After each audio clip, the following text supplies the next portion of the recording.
Juggling motherhood and modern day life can be stressful and relentless, but it doesn't need to be this way. The Joy of Being podcast is the answer to maternal mental health, bringing sustainable relief and calm to hardworking mums everywhere so that you, your family and work can thrive. My name's Marina Pearson and I'm your host, transformational coach and mum who loves to interview business owners, transformational professionals and creatives to have insightful conversations about what it takes to really live a life that is thriving, fulfilling and full of joy.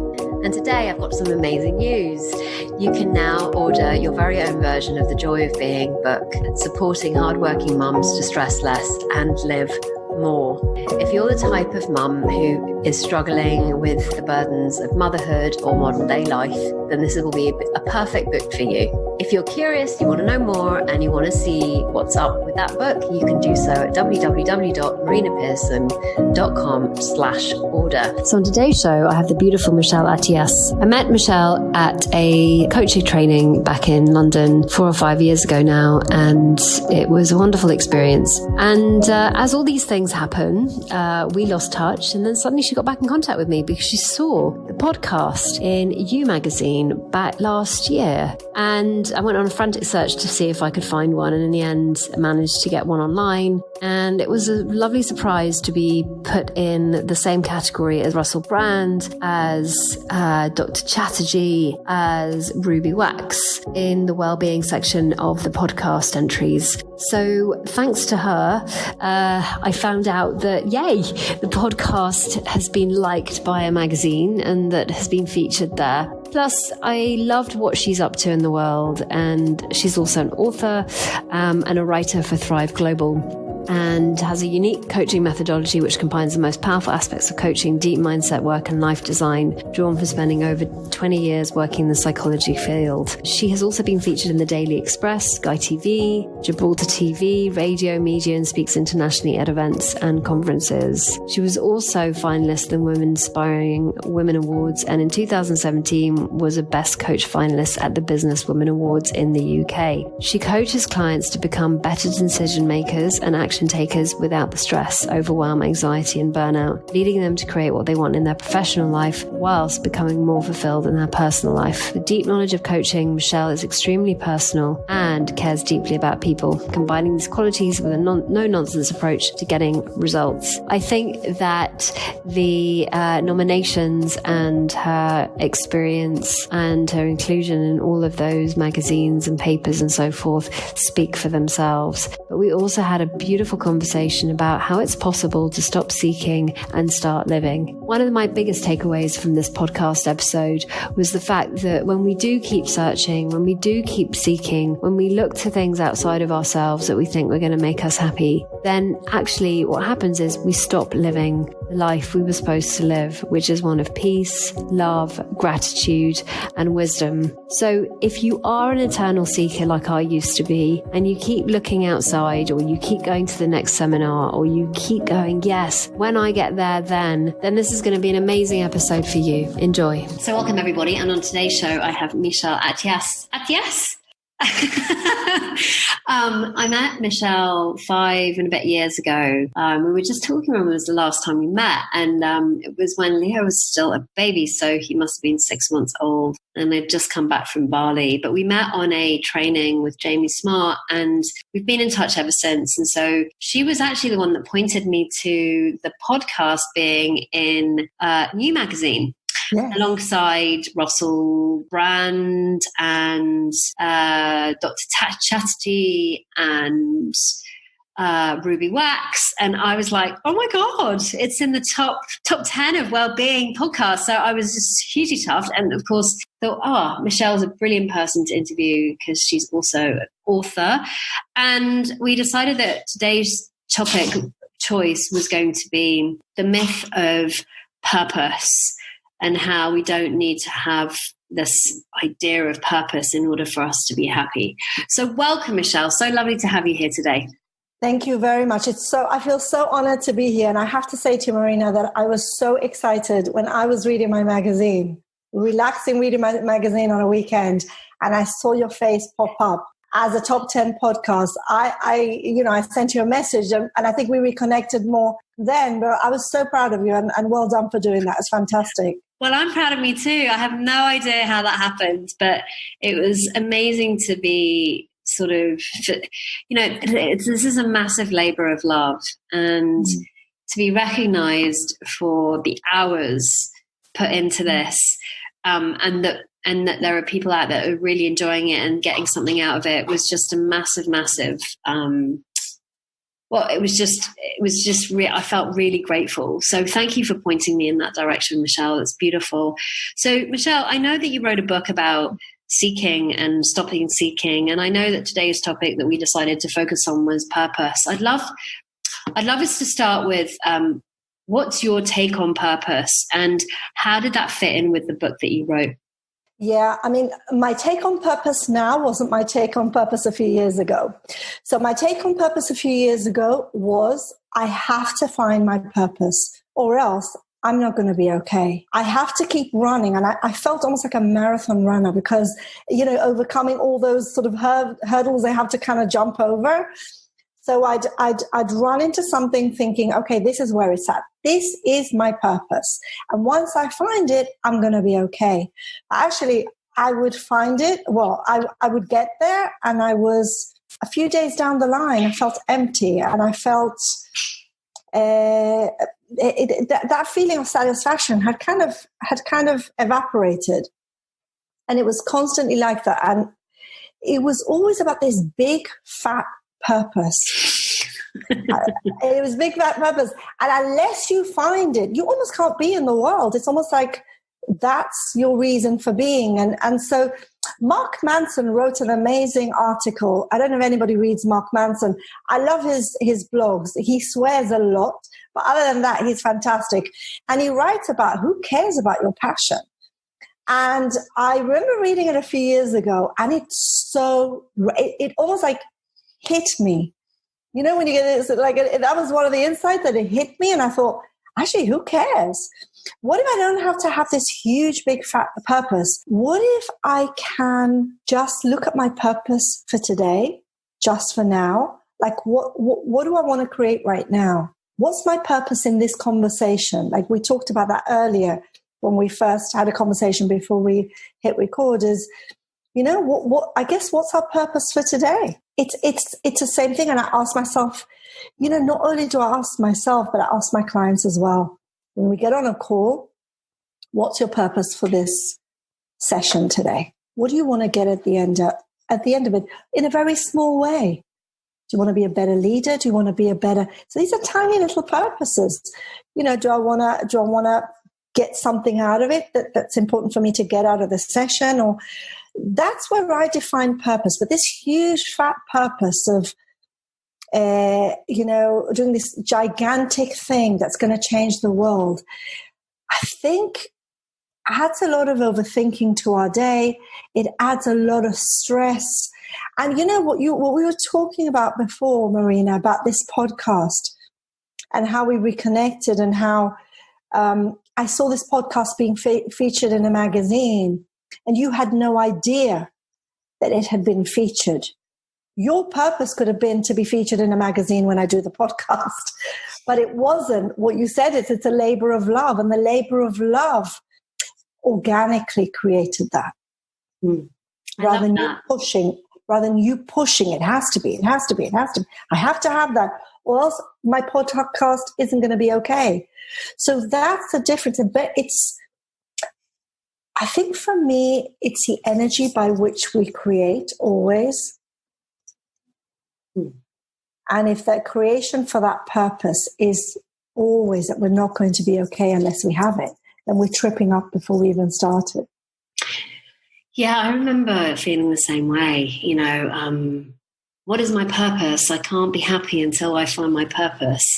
And I used to go on these webinars or these workshops to go and find my purpose. Find your purpose workshop. Go and find your purpose workshop. They are like, oh my God, like I need to find my purpose. Without my purpose, I can't feel secure and happy. And I often see a lot of people in that dynamic of, I don't know what my purpose is. And they feel very lost. because there's been this myth created in our industry which has says something around, well, once you find your purpose, then you'll be happy. Once you find your purpose, then life's okay. Once you find your purpose, you'll never feel lost again, which is total bullshit. Absolutely. And it's only in this generation, because when we look at the previous generations, my father, when he was building his businesses or working as a tailor, he wasn't thinking of his purpose. He just loved what he did, and he just did it better, and he just wanted to serve his clients and his customers. That's where it was coming from. And to be able to earn a living for his family, that he had a very strong sense of family. So there was a real connection to that, and that connection pulled him on. So there was no 10-point plan, goal setting. It just was. But, in this generation, I think, we have added so much stress and so much overthinking to it, that you almost don't feel okay unless you're building the biggest thing possible. Or, and you have people on social media declaring how much money they're making this month and how much they're creating. And it just becomes bigger and better. And I can imagine for some people that nothing ever feels good.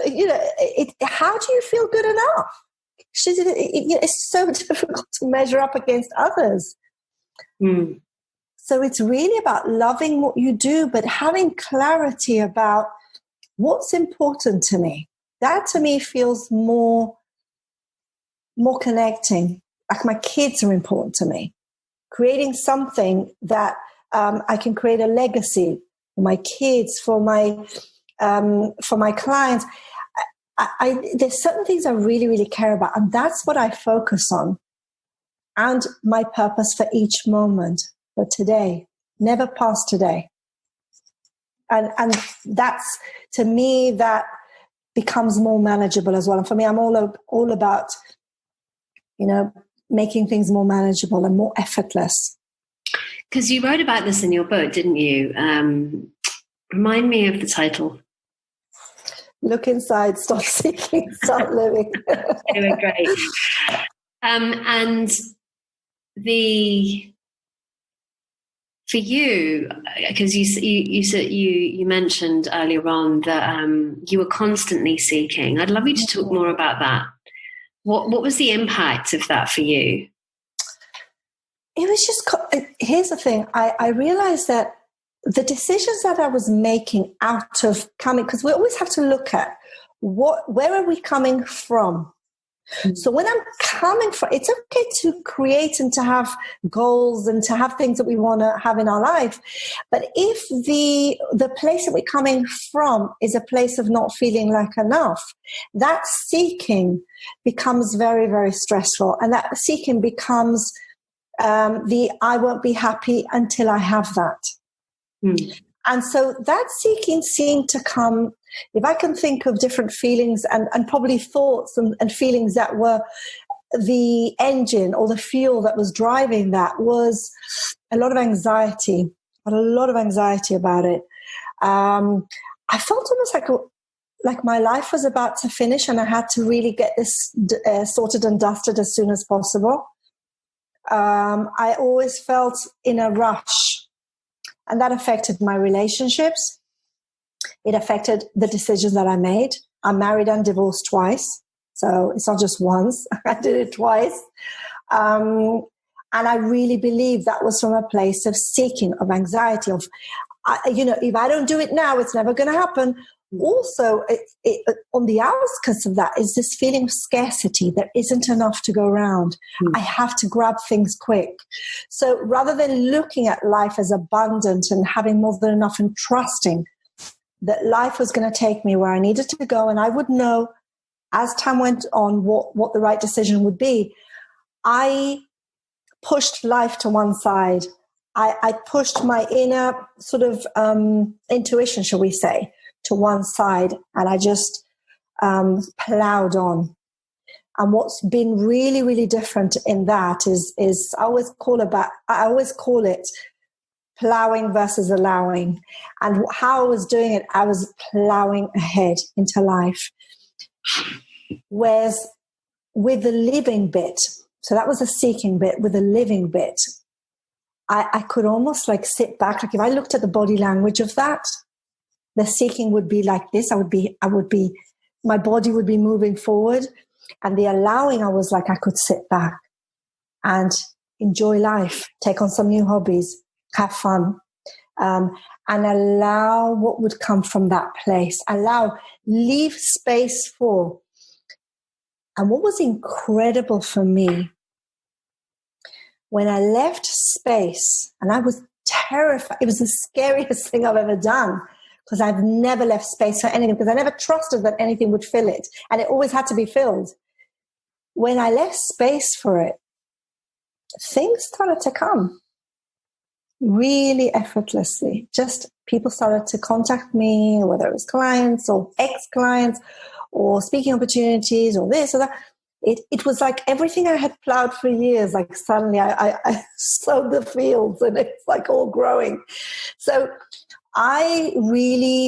these days, I really pace myself, and I really notice when I'm starting to plow again, and then I have to stop, and then I start to allow again. So it's a real dance. And I notice when it's happening, because I start to feel overwhelmed, and then I take a step back and I allow a bit. So I trust life a bit. So that was the impact. And of course, in starting to live and in starting to allow, my relationships with my kids went off. It was incredible how much closer our relationship became, and how much more authentic as well. Our relationships with my family, I can listen much better to people than I used to, because I have far less on my mind than I used to have.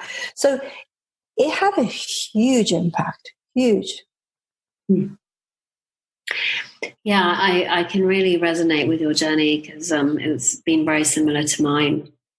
And I remember thinking to myself, oh my God, how can there be mothers out there that are just mothers? Like, because I was on a mission, right? I was on a mission to create something big, be a pioneer, change the world, and let it be big and bold, and have everybody talk about Marina. And it's so funny, because all of that's just fallen away.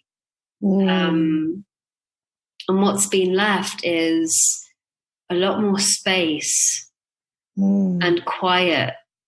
And while I still create, it's not in this place of, as you said, scarcity or anxiety. It's more from a place of, yes, that resonates, and that would be fun. Or like, to give you an example, for the last 2 months, I've been in a lot of contraction.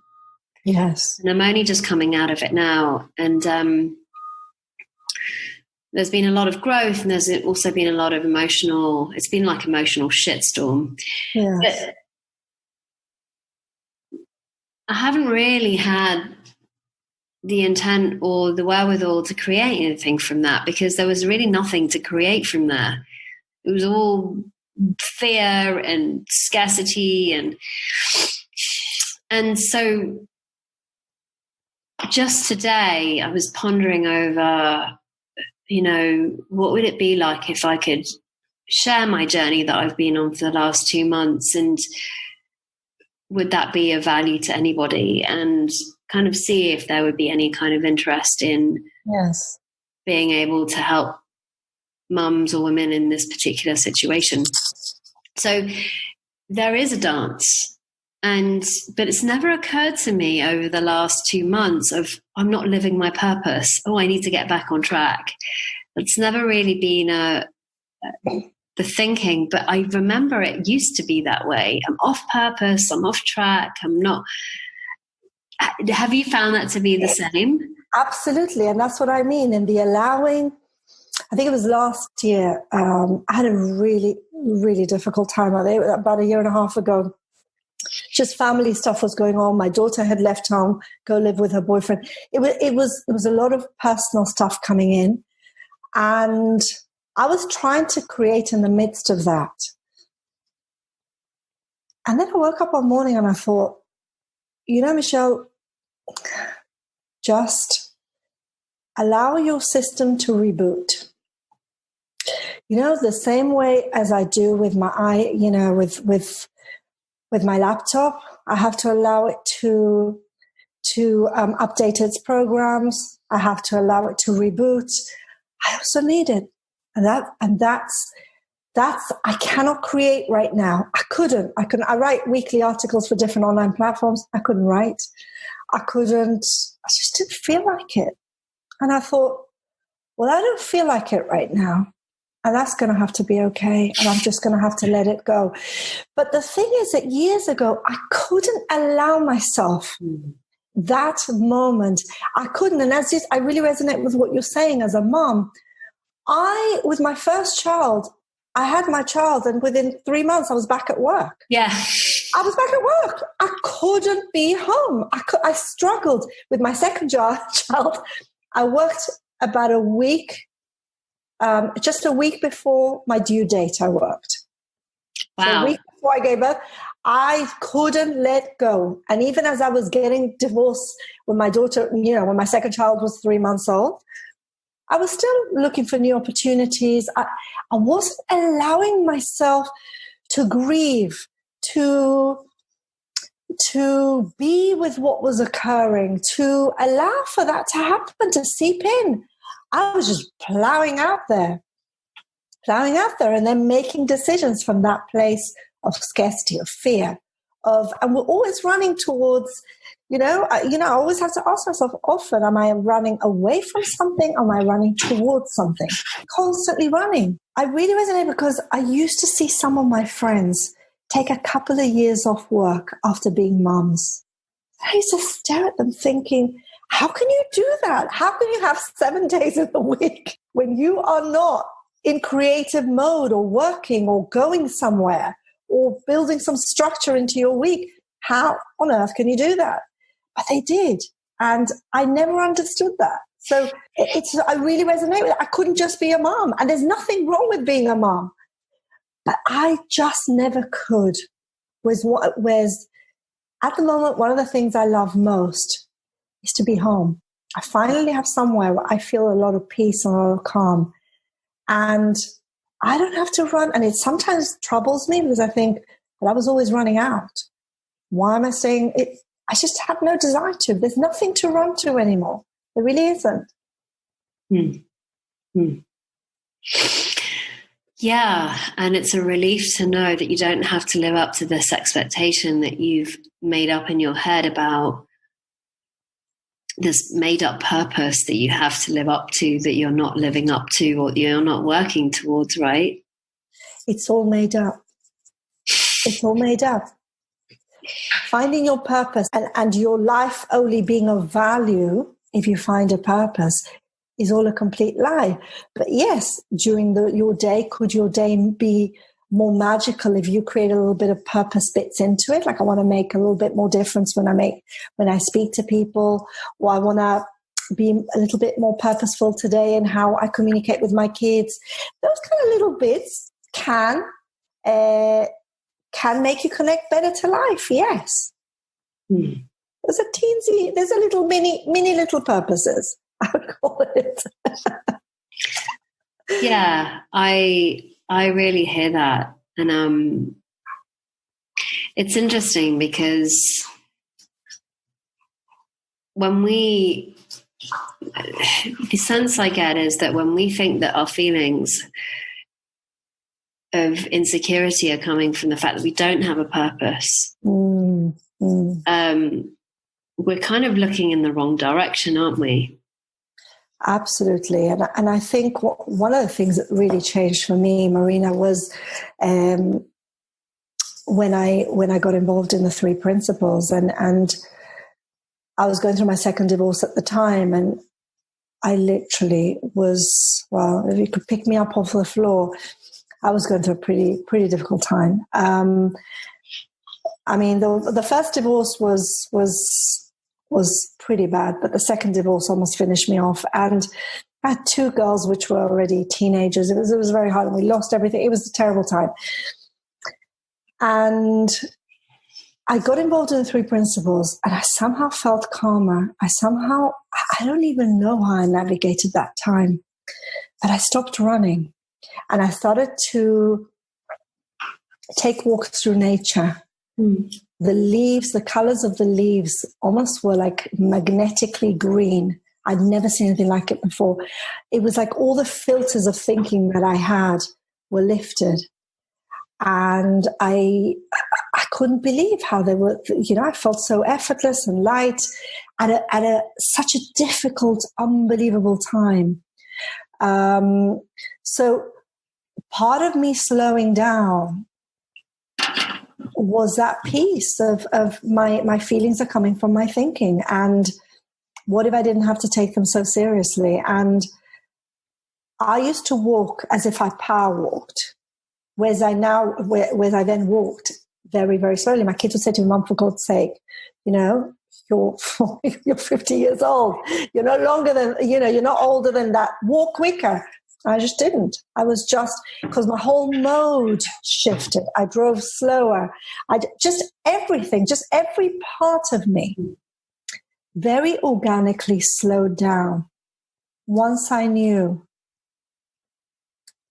there was no longer anywhere to run to, and especially with the purpose bit. The purpose bit didn't exist anymore. So why was I running? Who was I running to? Where was I running to? I always said, well, I want to get there. I want to get there. Get where? Get where? There's a quote behind me on my wall which says, "It's all in the way you travel the journey." And it's not the destination. There's no description of the destination. It's all in the way you get to your destination. Right? It doesn't say that. It says it's all in the way you travel the journey. And I think there's something really beautiful in that, because there is nowhere to get to per se. There's only this moment in time to enjoy. There really is. And I remember thinking that my purpose was this business, or, creating a really big thing in the world to make an impact, and then realizing, actually, what if my only purpose is just to enjoy my life? Yes. What if that's enough? Yes, and the question is, why has it not become enough? That's the thing. Because it should really be enough, isn't it? We're born into this world, we live for a certain amount of years, and then we die. That's actually a reality of it. But we are constantly there striving, and it's exhausting. So it's funny that you talk about living and enjoying your life. I went to a 3 Principles conference last year, and I was looking for, like when you go somewhere, you're looking for a nugget so that you can have this Hollywood insight, and you're kind of looking. And by the end of the day, I kind of hadn't found it. And I just sat down to listen to Chip Chipman and Jan. And I thought, okay, just before I go home, I'm just going to listen to them. And Jan said that when she started with the principles, she wanted to go out there, do this big purpose, go and create this huge big thing. And Sydney Banks said to her, oh, no. Just go live life. She said, what do you mean? I need to have something big. I need to go and do these big speaking events. And he said, no. Go live life and enjoy it. That's all. And the rest of it will come. And I heard that from Jan, and I knew that was the insight that I needed. That was it. That was all that I needed to hear for the whole conference. What did you hear? The hearing was, go live life. Not go do life. Go live it. Go enjoy it. And everything will come that needs to come. rather than you making these huge, big missions, which is what Jan wanted to do and what I've often wanted to do and what you're saying you wanted to do. And that was what I needed to hear. Go live it. So,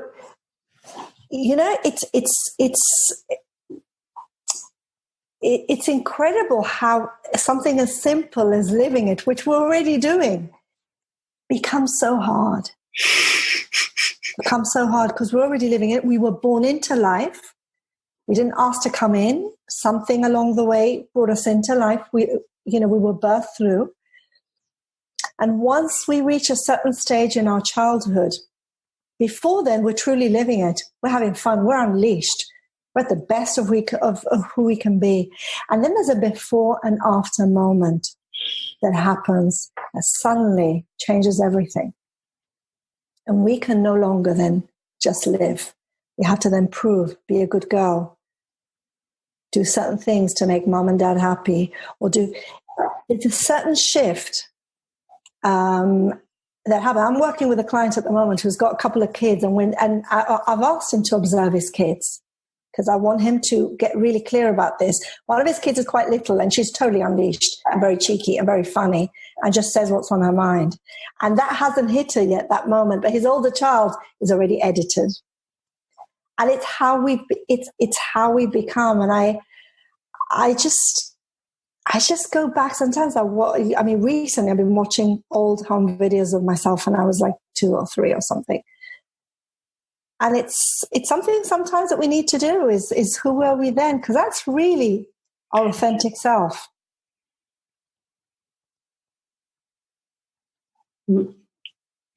I see Leo sometimes in the bathroom, and he'll pull down his pants and do his bum wiggle dance.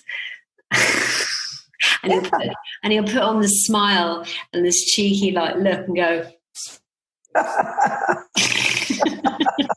Yeah, but just you wait till he can. That's it, because that's who we were.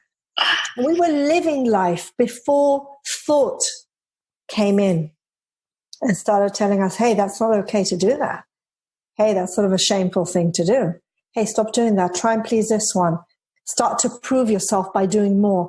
And then everything changes. Mm. Mm. So if somebody's listening in and going, okay, fine, I've been attempting to find my purpose for a while and it hasn't been working. And what would you say to them? Stop looking for it. Let it find you. Let it find you. Mm. Let it find you. And here's what I would say to them. A few years ago, after my second divorce, I decided to go to Marrakesh for a couple of days. I didn't know what I was doing next. I was up in the mountains, in the Attias mountains, and I was looking at this beautiful view. And I suddenly had this insight. And the insight was, I want you to start writing. I want you to start publishing your articles. I'd been writing my whole life, but I'd never published anything because I was too embarrassed to. When I go back to London, I started to publish different blogs and writing. Soon people were asking me to publish different things with them. I didn't even know I was a writer. I didn't even know I could write properly. I didn't even know people would be even interested to read what I had to say. So I love writing now. In fact, whenever I'm stressed, I write a blog, I write something, I publish it. And so it found me. And I just got better at it. And I would love to be a writer more full-time than I do now. But I wasn't looking for it. Mm. So look at the moment, what were the things as a child that you loved to do? What are the things that I can write for hours and time just passes. I don't even care. What are the things that you love to do? What are the things that, that the time passes and you don't even notice it passing because you're just so in flow. What are those things? Play with it. Purpose doesn't have to be serious. Finding it doesn't have to be serious. Play with a few different things. Play with a few different things. I recently took a writing comedy class. I just thought, well, I'm going to try that. Then I took a wall climbing class, which I'm really enjoying doing. Well, I'm going to try that. I do my dance classes. I do lots of different things. Play with different things that you really enjoy doing already. And then see where that takes you. And take purpose off the table. Take it off the table. And before you know it, I think Viktor Frankl said, before you know it, it'll be like a butterfly that has gone on your shoulder, and it's kind of there. But you didn't even notice going on your shoulder, and it's just there. So allow. It's really interesting, actually, because, I look back and I remember having to have extra writing classes at school because I would be presented with a blank page and would just be terrified. And this whole sort of idea of writing a book and everything else, I mean, back at the day, like when I was 15, 16, I'd be like, well, no, that's not me at all. And now I've written 3 books, and it's just so fascinating to me because it was never a question of, well, I'm going to go out and I'm going to be an author. That's what I'm up to in the world. I'm going to be, that's my purpose. It just sort of happened. It was never really something that I looked to do. It was more like, and it was the same with this podcast. I was talking to somebody about 2 years ago, and we were having a conversation about whether I love to go on stage just to speak or whether I prefer facilitation. And it was definitely facilitation. I love to facilitate conversation. Mm-hmm. And suddenly it was very clear to me that facilitation conversation could come in the form of a podcast. And it was never really my intention or my purpose to have a podcast. So it kind of came as a byproduct of something that was resonating for me at the time, was something that I thought I would love to do. Yes. And it may well be in a couple of months' time that I just decide this is over for now. Like I feel like I want to do something else, but there isn't this sort of thing of like the pressure of to say, this is my life's purpose. I'm a podcast owner. And because then there is the sense like, I can't give this up at any point. Yes, it becomes your own identity. Your worth is measured by it. And you want to take all of that off the table. And that's why I'm saying, play with it, have fun with it, try different things. See what kind of, so you've done the podcast thing, you never imagined it would be featured in a magazine. It's just something that you enjoyed. Writing for me is something that I love. Public speaking is something that I love. Coaching is something I love. I don't do anything that I don't enjoy, ever.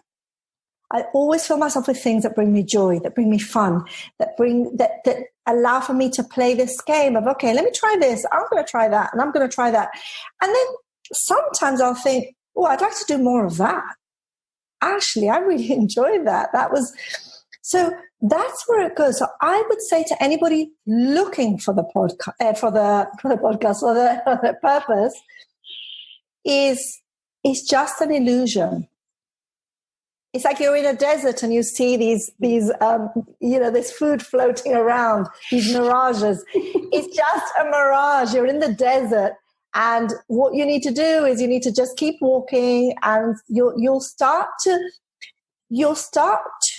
play with different things, try different things, but take the purpose off the table. Take the purpose off the table and just live, have fun, and enjoy your life. And within that, there'll be things that you want to create. There'll be things that you might want to achieve, but let it be from a place of knowing that you have everything you need already within. And now it might be fun to want to go for something different because it's kind of a fun thing to do.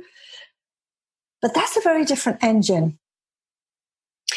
Yeah, like today, this idea of wanting to create a course around falling around love and not, and what that might look like. And there's a whole bunch of audios that I've sent to one of my coaches. We were talking about it today, and she's like, well, you could use those. And I'm like, oh my God, but that was like when I was in a right mess. And she's like, yeah, exactly.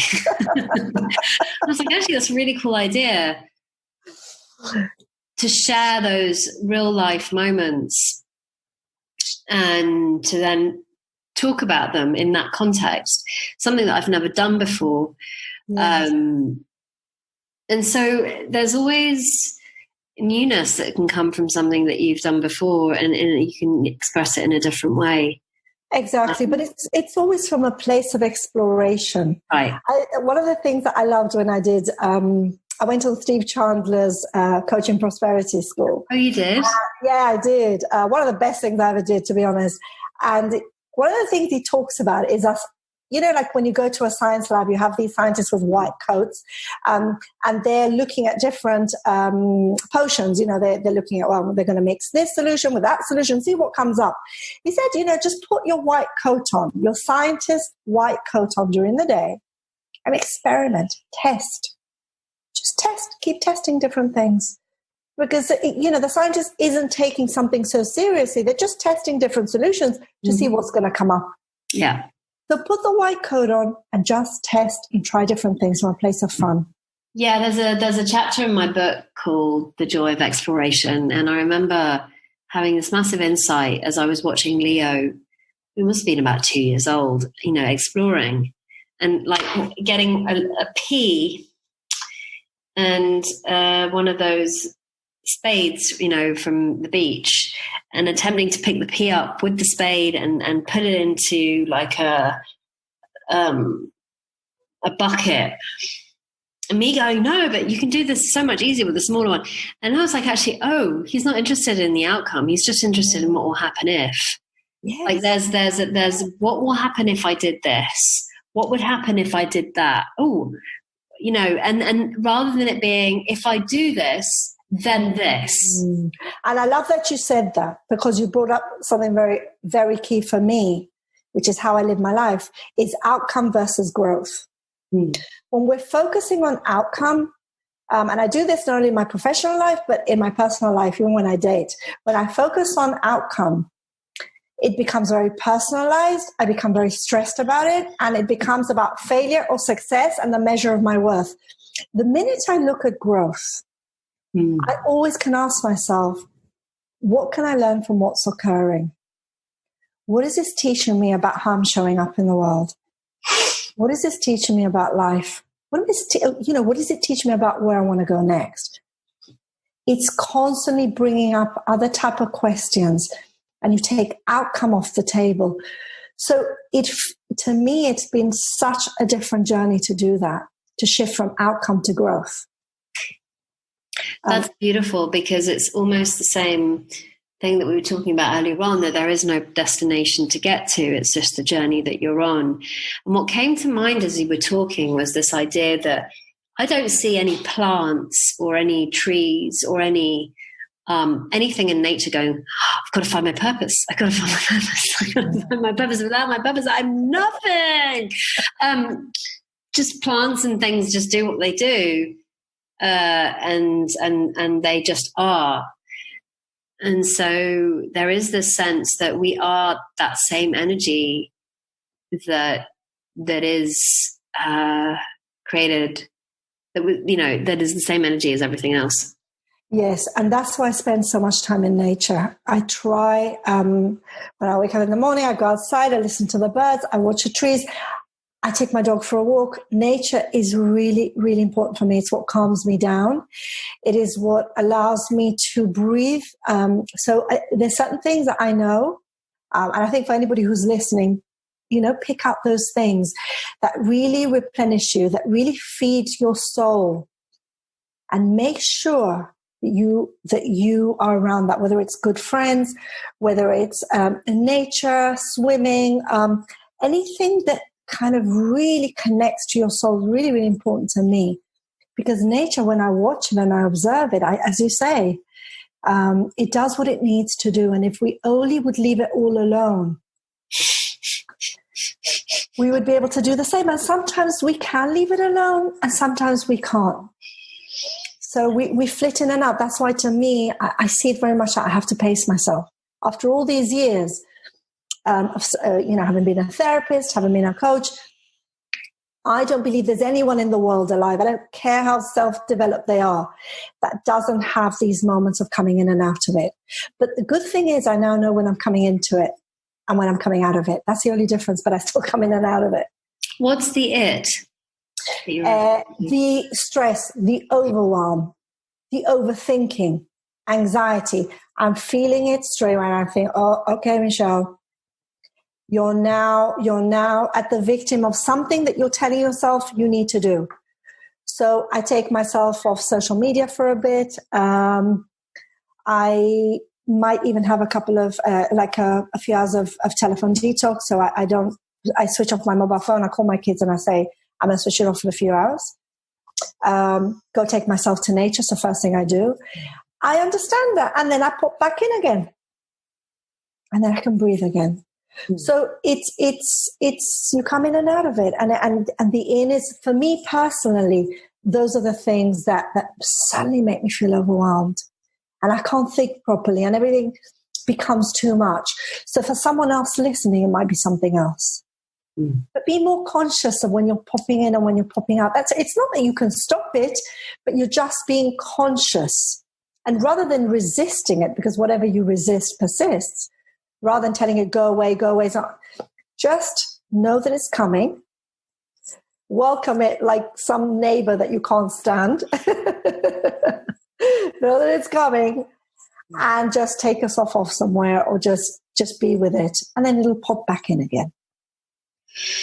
Wonderful. Thank you so much, Michele. I'm mindful of the time, and I was wondering, if somebody is listening to this and they want to contact you, how can they do that? So they can go on my website, michele@attiascoaching.com, or that's Michele with one L-E, or they can send me an email. That's michele@attiascoaching@gmail.com. And for sure, anybody's listening would like to contact me, would like to find out more, then it'd be great to hear from you. And I'll send you a link for the book, Marina, in case anybody wants to take a look at the link, or also the link to my website as well. That might make it easier. Well, yeah, that will all be in the show notes anyway. Yeah, so. Exactly.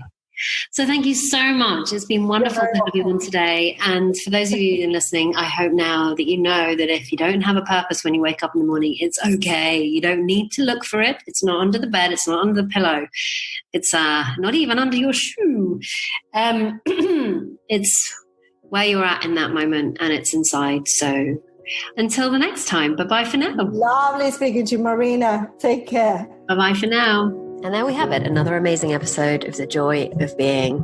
And if you would like a more personalized touch to live a stress-free life, then why not find out more about the Joy of Being retreat, an intimate 4-day profound experience at a luxury venue in Havia, Spain, where you get to experience your inner calm and peace of mind by slowing down and making space. To find out more, email me at marina@marinapearson.com with Joy of Being retreat in the title. If you loved what you heard here today and it's been helpful, why not subscribe or share the podcast with others? So until next week's episode, remember, you are the joy you seek.